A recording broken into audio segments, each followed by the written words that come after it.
Hello, everyone, and welcome to part 2 of our two-part series on the rise of modern Western medicine, or biomedicine, as it is also known.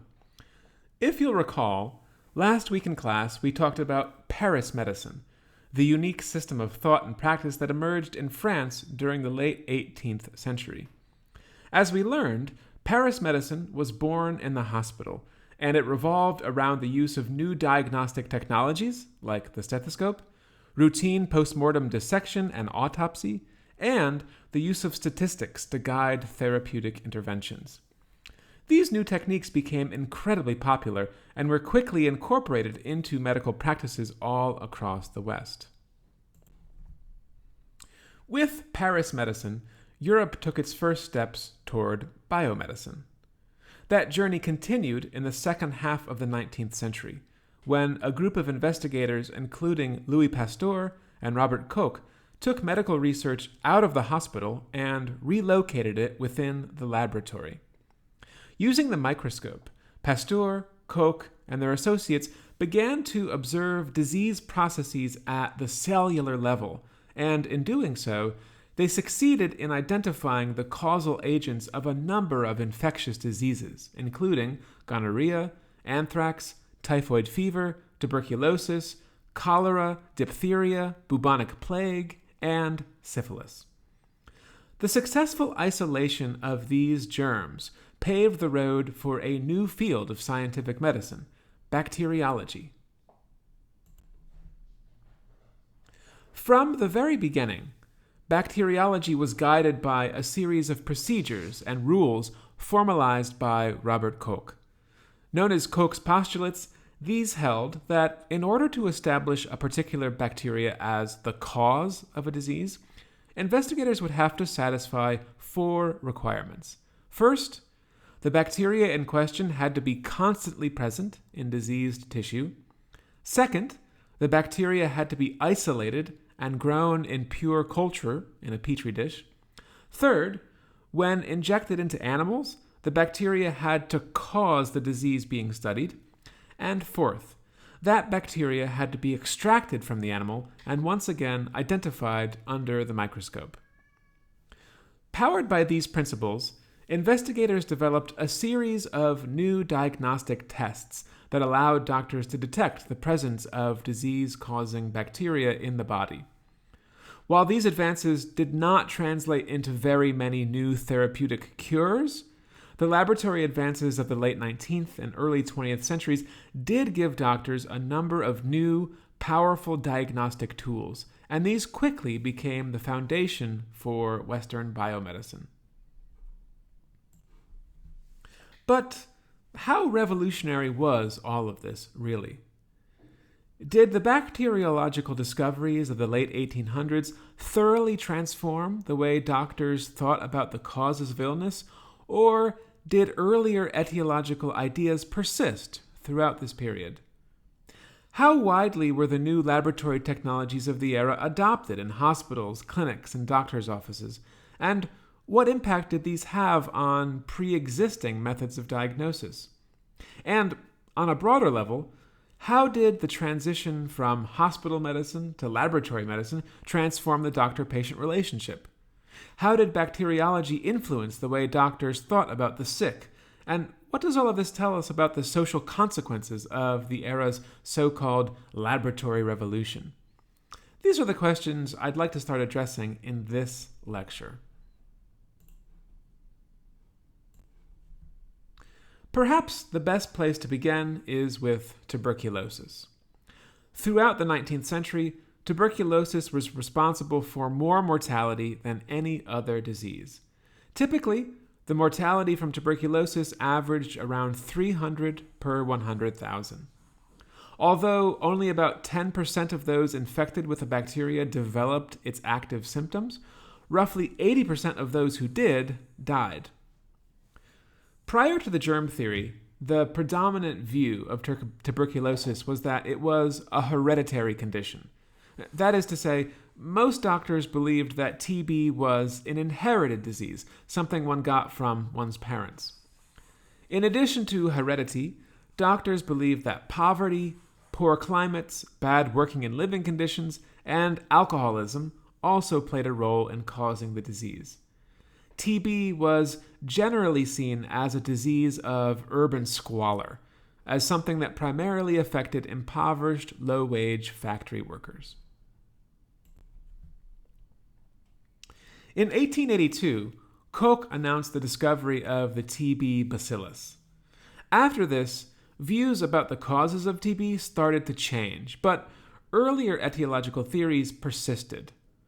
Most accepted Koch's discovery and agreed that the germ he had identified was the root cause of TB.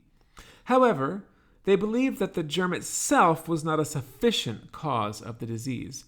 After all, they pointed out, comparatively few of those infected with Koch's bacteria went on to develop TB. So clearly, it appeared, something more than infection was required here. That something more was the environmental factors that had previously been cited as causes of the disease. Thus, while doctors no longer thought of TB as a hereditary disease, they did still hold to a lot of their pre-existing ideas about its causes. TB might be a contagious malady that spread through personal contact with the infected, yes, but the development of symptoms was said to be contingent on one's living conditions, on one's personal habits, and the like. Thus, pre-bacteriological ideas survived. Doctors adopted a seed and soil metaphor. The seed was TB bacteria, and the soil was the environment. Both were believed necessary for a disease to take root. As all of this suggests, Koch's discovery of the germ that causes TB did not thoroughly revolutionize medical thought. This was also the case with regard to TB treatments. In 1890, Koch announced that he thought would be a new cure for TB, but this drug, which was called tuberculin, proved quite ineffective. It worked, but only as a diagnostic tool, which doctors began to use to uncover latent cases of the disease, that is, people who were infected but had no symptoms. With the failure of tuberculosis as cure, doctors stopped trying to attack the seed and instead tried to improve the soil. They promoted sunny climates and fresh air, both of which were believed to build up the body's natural powers of resistance. In the 1880s, German doctors began to popularize the idea of health resorts as a treatment for TB, and soon, TB hospitals began to appear in elevated mountainous areas all across Europe. Exposure to sunlight and the free circulation of air were the guiding therapeutic principles at these facilities, which were called sanatoria. Those who were wealthy enough to afford a visit to a sanitarium placed themselves under the care of medical specialists who kept them under constant supervision. Some patients resented this and believed that the treatment they received was degrading and humiliating. They objected to being called lungers. Being identified on the basis of their diseased organs stripped them of the dignity conferred by the earlier term consumptive, which was regarded as more humane. In this case, it appears that biomedicine was somewhat dehumanizing. Instead of acknowledging that patients were human beings, they were seen only as cases. Over time, mortality rates from TB declined all across the West. After peaking in the 1870s, by the 1920s, TB mortality had been reduced by half in most Western countries. Without a doubt, the creation of better methods of diagnosis and the use of sanatoria contributed to this decline, at least partially. But most historians conclude that more than any particular medical intervention, it was really improvements in general standards of living that were responsible for the fall of TB in Europe and North America. Over the course of the next couple days, we're going to talk more about the things that bacteriology did and did not change about Western medicine. And to do this, we're going to turn our attention to a new kind of primary source, one that we've not examined yet in class. This week, we're going to look at clinical case files. That is, the individual medical records of patients who received treatment in hospitals. Later in the week, we're going to have an opportunity to analyze some patient records from one of the medical institutions I've been studying over the past 10 years, the Hot Springs Army and Navy General Hospital. Located in the U.S. state of Arkansas, this hospital was one of the many military treatment centers that in the early 20th century started making use of the new bacterial technologies coming out of the laboratory. In our investigation, we're going to look specifically at the hospital's use of the Wassermann test, a serological tool for detecting syphilis. It was first invented in 1906. Looking at these files will help give us a sense of what changed and maybe what didn't in Western medicine during the years when bacteriology first emerged. But before we get into this, I want to set up things a bit by talking about patient records more generally, about how historians use them, about the things they can and can't tell us, and about their overall significance. So consider what follows a brief introduction to what might be called patient-centered approaches to medical history.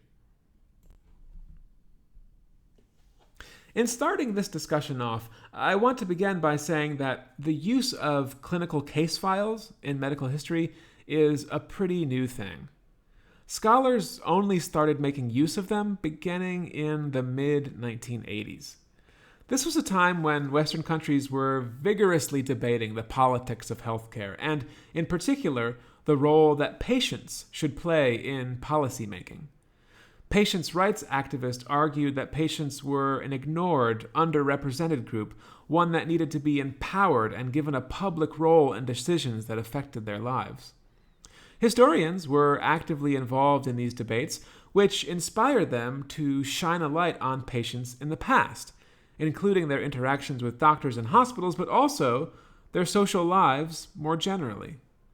Perhaps no historian popularized this new approach more than Roy Porter, who in 1985 published a famous essay called The Patient's View, Doing Medical History from Below. Recognizing that, quote, it takes two to make a medical encounter, Porter called on his colleagues to stop writing so many stories about doctors and medical scientists and to start writing stories about patients, an unheard, hitherto neglected class of people. His article was an instant success. It stimulated tons of research into the history of patients who have received more and more attention over the last 35 years. In their attempts to place sick people front and center in their narratives, historians have turned to lots of different kinds of primary sources. Probably the most important of these, patient records. In modern times, these are a routine part of medical practice. Whenever a sick person seeks professional medical treatment, a clinical encounter is initiated, and this usually begins by a doctor taking a medical history, either from the patient or a third party. This history is combined with physical examination to reach a diagnosis, and during the length of their time in a hospital or other medical institution, doctors make lots of additions to this file, including information about different treatments they used, the patient's condition, and the overall therapeutic outcome. Given all of this data, historians argue that by utilizing these sources, we can get a glimpse at clinical encounters in the past.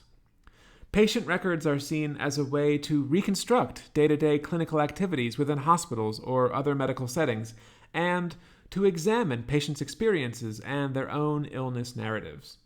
Among other things, historians argue that these sources can help us understand the relationship between medical thought and medical practice. They also help us understand things like doctor-patient relations, the role that cultural variables play in shaping medical diagnoses and therapies, and the kinds of cultures built up within medical institutions. As I said, later in the week we're going to have an opportunity to look at some actual patient records, but for now, keeping things at a more general level, I have some preliminary questions for you, which are on the screen. Once you've got some thoughts on these things, please head over to our discussion forum and start sharing them. I'm interested to see what you have to say, and I look forward to reading and commenting on your posts. See you all later.